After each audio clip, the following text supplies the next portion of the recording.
So have you ever thought to yourself, they've heard me talk about this before. They don't want to hear my story again.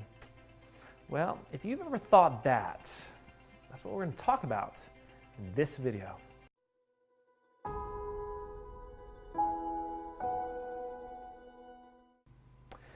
Story is powerful. Your story is powerful. In fact, the world needs to know what life has taught you. But too often, once we begin to tell our story from the stage or in the boardroom, we think to ourselves, man, they've heard me say this before. It's not going to resonate. I can't repeat what I've already said. That's not true. You got to look at your story as almost like a great movie that you would watch again and again and again. Many people know me as the pool guy. Sometimes people say, Marcus, does it bother you when people call you the pool guy? I'm like, no, it doesn't bother me. And then sometimes they'll say, I want to ask you about the pool guy experience, but I feel like you've probably said it so many times you don't want to share it again. I'm like, no, I'd love to share it again. Because the pool guy story made me, in so many ways, who I am. It's the reason why I have the most amazing job in the world, and I get to speak from stages and meet these audiences and essentially get paid to travel. It's amazing.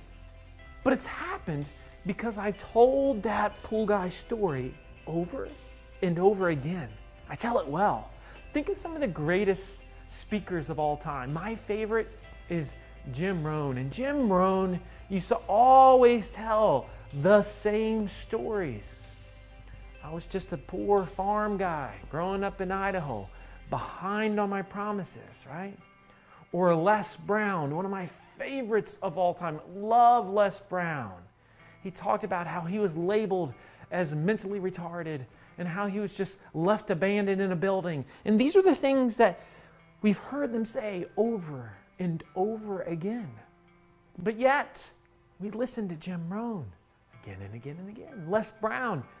If you've ever listened to Les, you haven't listened to Les just one time.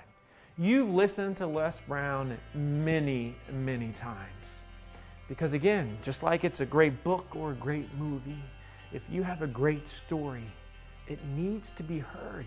Because what happens is, even though the story might not change, it's the listener that changes because they're at a different point in their life. And because they're going through change, the story is going to resonate differently. I have people tell me, Marcus, how come you didn't share that pool guy story? Literally. So you have your story. Own it. Embrace it. Don't be afraid to share it. That is my challenge to you. As always, if you enjoyed this, make sure you subscribe. Now, my friends, let's go get to work.